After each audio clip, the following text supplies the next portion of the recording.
Item సాంగ్స్కి డ్యాన్స్లు వేసుకుంటూ బతికేసే ముదురు హీరోయిన్లతో పోలిస్తే తప్పవుతుందేమో. అయినా అతికిపోతుంది గనక ధైర్యంగా అనేస్తున్నాం. ఎస్, ఇవాల్టి సామ్యవాద పార్టీల మెదళ్లలోకి చెదపురుగులు దూరేశాయి.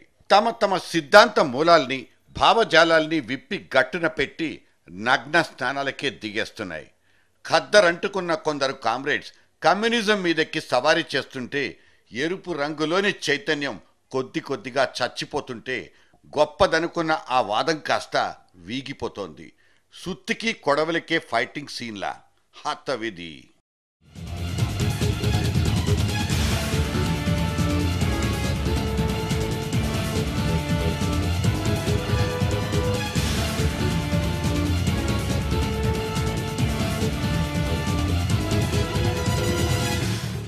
గుండెల్లో ఉండాల్సిన ఇజం ఇప్పుడు పుస్తకాల్లో మాత్రమే బతికుంది.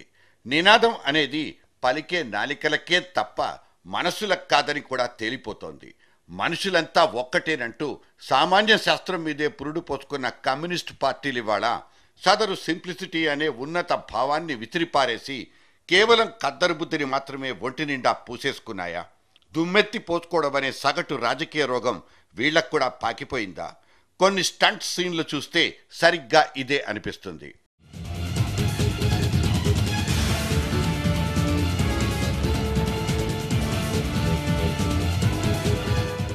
1920 డిసెంబర్ 26 భారతీయ కమ్యూనిస్ట్ పార్టీ పుట్టినరోజు.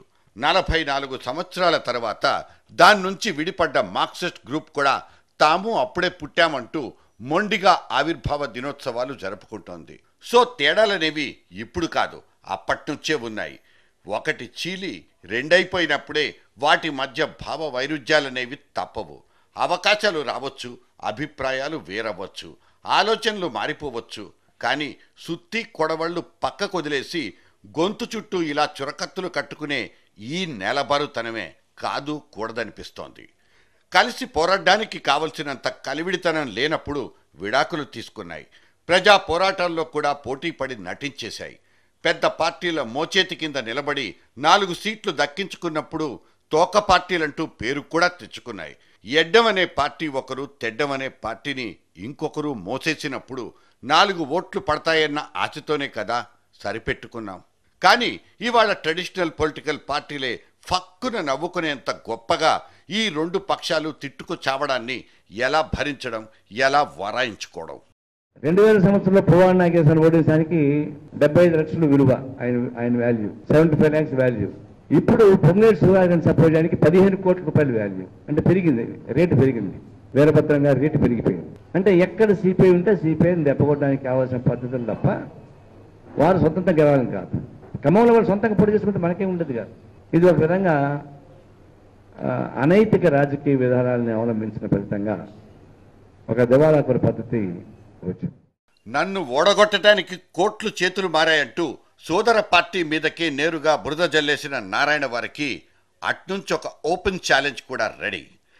కాంగ్రెస్ తోటి ఒకసారి సర్దుబాట్లు చేసుకుని మాకు మద్దతు ఇవ్వలేదని చెప్పడం అనేది హాస్యాస్పదంగా ఉంది. కాంగ్రెస్ తోటి మద్దతు సపోర్ట్ చేసుకుంటారు, ఒప్పందం చేసుకుంటారు.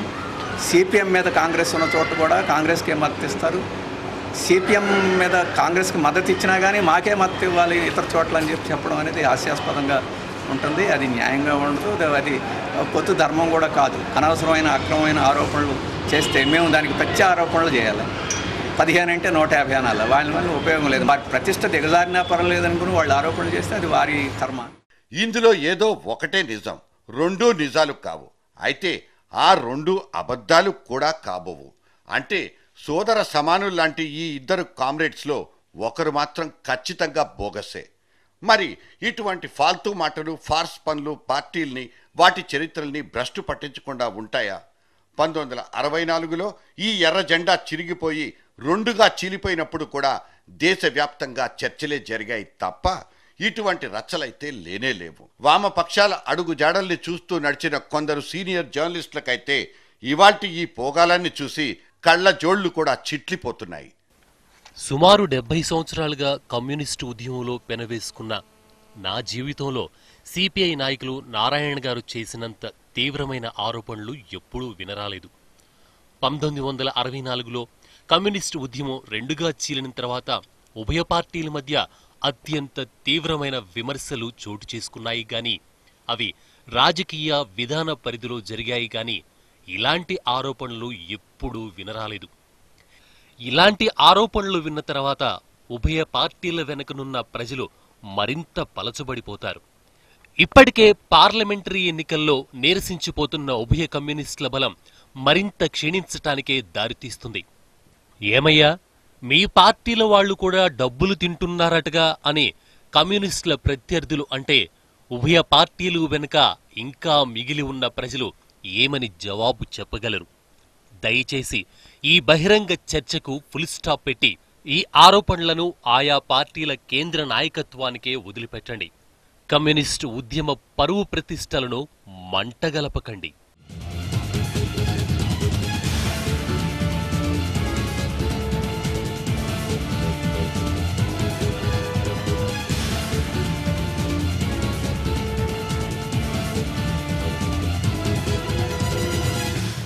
ఒకళ్ళనొకడు కనబడినప్పుడు కావలించుకోవడాలు తప్ప ఉమ్మడి వ్యూహాలు కరువైపోయాయి. ఆ మాటకొస్తే ఆ తర్వాత పార్టీ వ్యవహారాల్లోనూ ఆ తర్వాత ఎన్నికల్లో కూడా డబ్బున్న వాళ్ల ప్రమేయం ఇక్కడ పెరిగిపోయింది. చందాలిచ్చే పెద్దోళ్ల పెత్తనాలు పెరిగిపోయాయన్న అపవాదులు బయలుదేరాయి. చట్టసభల్లోకి వెళ్లిన కమ్యూనిస్టుల మీద ఆరోపణలు వచ్చాయి. వాళ్ల వ్యాపారాలు వ్యవహారాలు నచ్చక ఆ పార్టీల్లోనే చర్చలు జరిగిపోయాయి. ఇవన్నీ వాళ్లు తొడిచేసుకుపోయినా వాళ్ల నుంచి దూరం జరగని ఖచ్చితమైన నిజాలే. ఇదిలా ఉంటే కమ్యూనిస్టులే మొట్టమొదట వార్తాపత్రికలు పెట్టారు. ఇవాళ ఖర్చెక్కువైనా సరే చివరాఖరిగా టీవీ ఛానళ్లను పెట్టేసుకుంటున్నారు. వాళ్ల సిద్ధాంతాల్ని ప్రచారం చెయ్యడానికో కార్యకర్తల్లో ఉత్తేజాలు నింపడానికో టీవీ ఛానళ్లు పెట్టుకోవడాన్ని తప్పుపట్టలేం గాని వాటి పోకడల్ని చూసిన తర్వాత వాటి లక్ష్యాల్ని ప్రశ్నించకుండా ఉండలేంగా. ఒక రాఘవులు ఇంకో నారాయణ కమ్యూనిస్టు నాణ్యానికి బొమ్మ బొరుసుల్లా మారిపోయి స్థానిక ప్రాంతీయ పరిస్థితులకు అనుగుణంగా తమ తమ పొత్తుల్ని నిర్ణయించుకోవచ్చు. ఆ స్వేచ్ఛనెవరూ ప్రశ్నించలేకపోవచ్చు గాక. అయితే ఆయా పార్టీల సిద్ధాంతాల్ని లక్ష్యాల్ని తెలిసిన వాళ్ళు వారు చేస్తున్న పనుల్ని చూసి విమర్శలకు దిగకూడదంటే మాత్రం సమర్థనీయమా?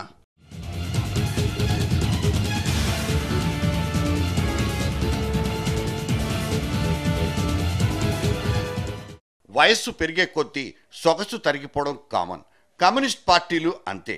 మొదటి రోజుల్లో కనిపించిన యవ్వనం ఇవాల్టి రోజుల్లో లేదు.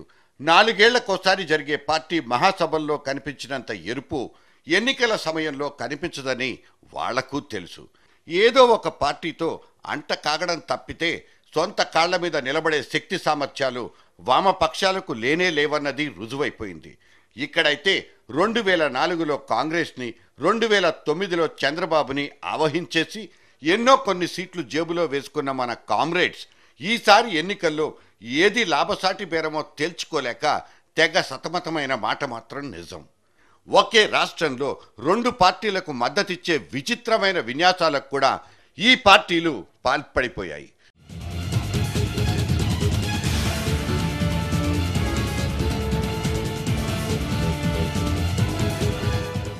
కామ్రేడ్ల పార్టీలు క్యాడర్లలోనే కాకుండా బయట రాజకీయాల్లో కూడా ఎంతో గౌరవాన్ని హుందాతనాన్ని నింపుకున్న రాఘవులు సైతం తమ పార్టీని జగన్ పంకాతో కలిసి తిరగడానికే రెడీ అయిపోయినప్పుడు ఆయన చెప్పుకున్న ఒకే సిద్ధాంతం, మేము కాంగ్రెస్ బీజేపీలను ఓడించడానికి ఏ పార్టీతోనైనా జతకడతాం.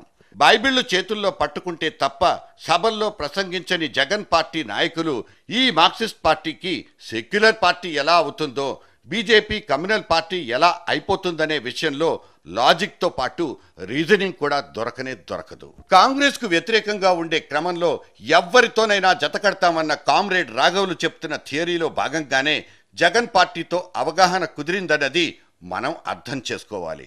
కానీ అటువంటి కాంగ్రెస్కు భిన్నంగా వైఎస్ఆర్ కాంగ్రెస్లో ఏముందన్న తర్కం ముందు ఆయన ఓడిపోక తప్పదు.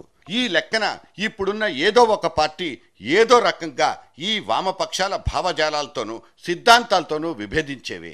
కానీ ఆ పార్టీలన్నీ ఈ కమ్యూనిస్టులకు అంటరానివి కావన్నది నిజమేగా.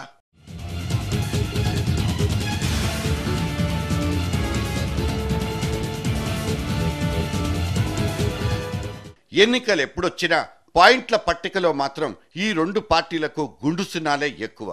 జెండాలు ఎగిరేది 1-2 రాష్ట్రాల్లో మాత్రమే అయినా జాతీయ పార్టీ హోదాతోనే దేశమంతా తలెత్తుకుని తిరిగేస్తాయి. పార్టీలు ఓడిపోవచ్చు, పాలసీలు కాదు.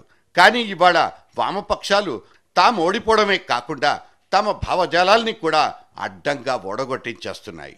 అసలు ఈ కమ్యూనిస్టు పార్టీలకు ఇటువంటి కమర్షియల్ వాల్యూస్తో అవసరాలేంటి? ఉనికి గల్లంతవుతోందన్న బెంగతోనో మీడియాలో కనిపిస్తేనే బతుకుంటామన్న భ్రమలతో మాత్రమే ఎర్ర లీడర్లు ఇలా రెచ్చిపోతున్నారా?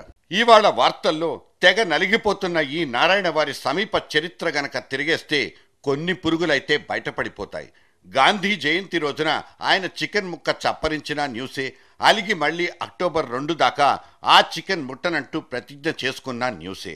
తనదైన హావభావాలతోనూ విచిత్రమైన విన్యాసాలతోనూ మాస్లోకి చొరబడిపోవడం ఒక రకంగా ఆ పార్టీకి కూడా కాస్త పాపులారిటీ తెచ్చిపెట్టింది.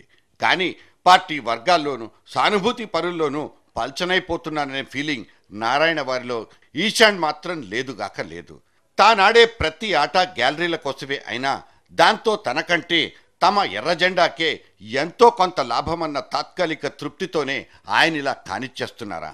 ఎండకి వానకి జడుసుకోకుండా భీకరమైన ప్రజా ఉద్యమాల్లో పాల్గొన్నప్పుడు ధర్నాలు, పాదయాత్రలంటూ రోడ్డు మీద కూరగాయలమ్మినా, ఈత కొట్టినా, అరక దున్నేసినా కనిపించని ముందు పేజీ వార్తలు ఇటువంటి బురద జల్లుకునే ఘట్టాల దగ్గర మాత్రమే సులభంగా దొరికిపోవడం నారాయణ వంటి వాళ్లకు, వాళ్ల నోళ్లకు ఇదే బూస్ట్ అనుకోవచ్చా? నారాయణ వారిది హిట్ అండ్ రన్ పాలసీ, కొట్టి పారిపోయే బాపతన్నమాట. ఇంతకు ముందు ఒకసారి ఒక శ్రీలక్ష్మి మీద, ఇంకో గీతారెడ్డి మీద నోరు జారేసి ఆనక నాలిక ఖర్చుకున్నారు. ఈ అయ్యలకు రొయ్యలకు మళ్ళీ మీసాలుంటాయి గాని రోషాలే లేవంటూ ఒకసారి, చేతకాకపోతే గాజులు తొడుక్కోమని ఇంకోసారి, గొంతు చించుకున్న ప్రతిసారి నారాయణ వారికి లింగ వివక్ష వ్యాధి పట్టుకుందంటూ ఏకిపారేసినోళ్లు కనిపించారు. కొందరి చేతనైతే మెంటల్ నారాయణ అంటూ కితాబులు ఇప్పించుకున్నారు. సోనియా గాంధీని చూడగానే, హైకమాండ్ చూడగానే పంచెలు తడిసిపోతాయి, ప్యాంట్లు తడిసిపోతాయి. హైదరాబాద్ లోనే మీసాలు వస్తాయి. మంత్రివర్గానికి అంతా 4వ టెస్ట్ పెడితే ఆ 4వ టెస్ట్ ద్వారా ఎవరు చెప్పకుండా అర్థమవుతుంది.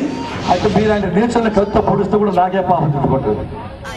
ఆ కత్తిగా దండగా ఇచ్చిన విచేతం లేదు, పుష్పం విచేతం లేదు. పరిపాలన దర్థం ఈ కాంగ్రెస్ పార్టీ పార్లమెంట్ సభ్యులు రాష్ట్రం ఉండేవాడు. ఇట్స్ ఒక క్రిమినల్ గ్యాంగ్. ఈ పార్లమెంట్ సభ్యులు ఒక క్రిమినల్ గ్యాంగ్. ఇదే సవాల్. సోంపేటలో మీకు చేత అయితే ప్రాజెక్ట్ కట్టండి. మిమ్మల్ని కాదు బొందలు పెట్టుకునే పోతే, ఆడ గొంతు కూర్చి ప్రాజెక్ట్ పెట్టుకునే పోతే నేను నాడే కథ చెప్పి సవాల్ చేస్తా ఉన్నా. మరి చిత్రకార్తెల కుక్కలు ఏ మూలపడి తాములు ఉంటాయి. ఇది చిత్రకార్తెల కుక్కల్లాగా కడపలో 10 మంది మంత్రులు అనారోగ్య పరిస్థితిని కాపాడలేరు. ఇంకెందుకున్నారు మీరు? పశువులు కాయడానికి ఉన్నారా? పశువులు కాయడానికి దుఃఖమాలను జనం ఉన్నారు. మీరు ఎక్కర్లా. మానాలను కాపాడుకునేటువంటి బట్టల పైన కూడా నువ్వు పన్నేయడం అంటే శవాల పైన కూడా ప్రాణాలు అనుకునేటువంటి నీచులు తప్ప ఇంకోటి కానీ కాదని చెప్పేసరి నాకు తెలియదు. శ్రీ లాంటి వాడే దొంగలే అదే బాగుంది. నోటి దులుసు ఈ మాటకు ఇంకో గ్రేడ్ పెంచుకుంటే నోటి దొల. ఈ రెండింట్లో ఈయనకేది సూట్ అవుతుందో తెలీదు. ఏదైతేనేం ఈ సార్వత్రిక ఎన్నికల సీజన్లో సిపిఎం అనబడే తన సిస్టర్ కన్సర్న్ మీద చెలరేగిపోయి చిరిగి చాటయ్యేదాకా తెచ్చుకున్నారు నారాయణ. ఖమ్మం ఖిల్లా మీద నుంచి నేరుగా పార్లమెంటు లోపలికి ఎంట్రీ ఇచ్చేయాలన్న జీవితాశయం ఒకవైపు, ప్రజామోదం దొరకదేమోనన్న బెంగ ఇంకోవైపు. ఈ కన్ఫ్యూజనే నారాయణ వారిని అలా రోడ్డు మీదకు ఈడ్చేసిందా? ఇది నారాయణ వారి సానుభూతి పట్ల సమర్థింపు. వరుసగా 3 సార్లు రాష్ట్ర కార్యదర్శి హోదా, పార్టీ పేరునే ఇంటి పేరుగా మార్చుకునేంత గొప్ప కమిట్మెంట్ ఉన్న పనిమంతుడు చివరికిలా ఖద్దరుతనానికి అడ్డంగా దొరికిపోవడమే సగటు కామ్రేడ్లకు ఆవేదన కలిగించే అంశం. సిపిఐ, సిపిఎం ఈ రెండు ఇవాళ రంగు మార్చుకున్నట్లే కనిపిస్తున్నాయి. ప్రజా పోరాటాల కోసం పుట్టిన ప్రత్యేకమైన పార్టీలా కాకుండా వ్యక్తిగత ఎజెండాల మీద బతికే ఫక్తు పొలిటికల్ పార్టీలా కనిపించడం రాష్ట్రంలోని నిజమైన వామపక్షవాదుల్లో కలవరాన్ని పుట్టిస్తోంది. 15 సంవత్సరాల నుంచి ఈ 2 జెండాలు ప్రజల పక్షాన పోరాడిన ఘట్టాల కంటే వాళ్ల కోసం వాళ్లు పాటుపడ్డ సందర్భాలే ఎక్కువ. వామపక్షాల ఐక్యత ఇక పచ్చి అబద్ధం, వాస్తవ దూరం కూడా. భవిష్యత్తు మాటలేమో గాని నిర్మాణాత్మకంగా, హేతుబద్ధంగా, ఇంకా చెప్పాలంటే కాస్తైనా నిజాయితీగా వ్యవహరిస్తారనుకున్న ఈ ఎర్ర పార్టీలోళ్ళు కూడా బరి తెగించిన విన్యాసాలకు పాల్పడుతుంటే వాళ్ళంటే ఎంతో కొంత సానుభూతి ఉన్న వాళ్ళు కూడా ఈ పరిణామాల్ని చూసి పెదవులు విరిచేస్తున్నారు. కామ్రేడ్స్, మీ కట్అవుట్స్ చూసి కొన్ని నమ్మేయాల్సి వస్తోంది.